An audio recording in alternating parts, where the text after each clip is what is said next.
Masa libur sekolah menjadi kesempatan bagi anak-anak untuk bermain gadget atau gawai, seperti menyaksikan konten di media sosial sampai bermain game di telepon seluler. Seringkali anak-anak justru kebablasan bermain gawai sesuka hati. Kebiasaan anak bermain gawai ini memicu kekhawatiran para orang tua termasuk Widaningsih. Ibu dua orang anak ini menilai screen time berlebih bisa berdampak ke kesehatan mata serta mengganggu fokus sang buah hati. Ia pun khawatir anak-anak bisa terpapar konten yang tidak sesuai umur. Oleh karenanya, ia selalu berusaha mengalihkan perhatian sang anak dengan mengajak mereka melakukan kegiatan lain.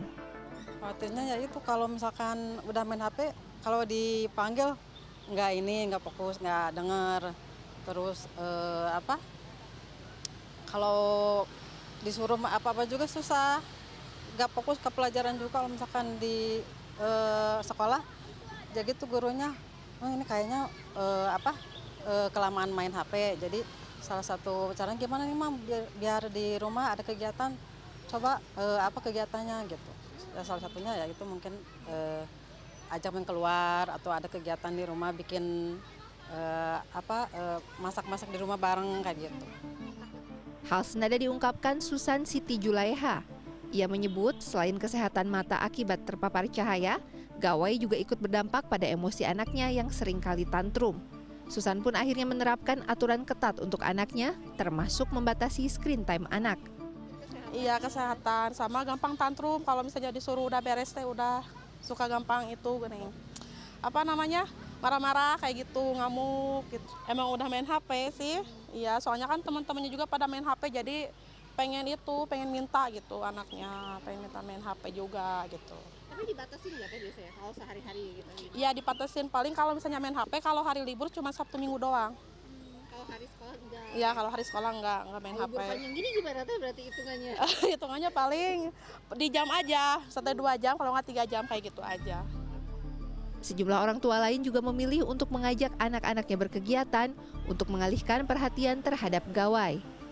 Ya kayak gini aja teh, keluar rumah, jalan-jalan ke taman kayak gini kan banyak edukasi juga sih teh.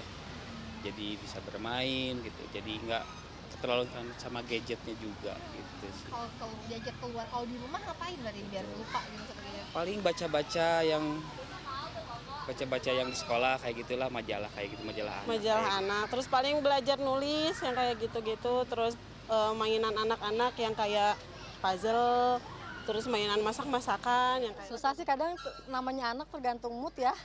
Moodnya dia lagi pengen mager ya susah mau dibujuk gimana, yuk di rumah aja. Paling tidur.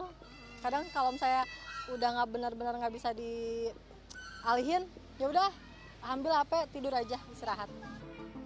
Psikolog anak Pamela Anggia Dewi mengatakan, penggunaan gawai pada anak sebenarnya bisa memberikan dampak positif seperti menjadi sarana eksplorasi anak untuk belajar.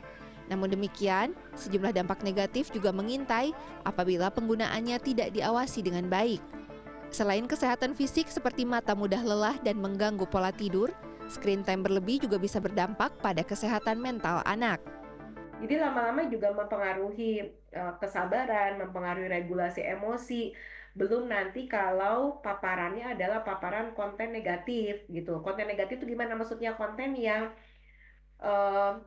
isinya tuh misalnya eh, hate speech lah gitu, cacian lah, makian lah, atau misalnya sindiran atau ejekan buat orang lain gitu. Nah, ini tentunya juga selain dari sisi ketahanan tadi kan sisi konten-konten negatif itu kalau anak-anak ini belum bertumbuh secara matang emosinya, ya ini masuk aja gitu ke mereka. Termasuk juga kesehatan mental, bisa jadi beberapa juga mengalami overthinking, beberapa juga jadi cemas gitu ya. Mungkin pertamanya nggak menyadari, tapi begitu sirkulasi tidurnya juga berantakan, yang seharusnya tidur cukup bisa untuk membuat dia lebih tenang, lebih rileks itu ya, rilis juga semua stresnya, jadi malah ketika bangun rasanya nggak segar dan tambah cemas gitu. Itu belum nanti overthinking karena lihat konten orang lain gitu, terus FOMO gitu. Kan kalau anak-anak SD aja udah ada tuh yang begitu tuh, FOMO lah, overthinking lah, lihat lihat konten orang lain gitu, dan jadi pengaruhnya tuh banyak gitu, macam-macam. Pamela mengatakan pengawasan dan komunikasi dari orang tua menjadi hal penting agar anak bisa aman bermain gawai. Orang tua juga harus aktif mengajak anak melakukan kegiatan lain sesuai minat anak agar fokus anak bisa teralihkan dari gawai. Laisa Nisa, Helmi Suryanegara, Bandung, Jawa Barat.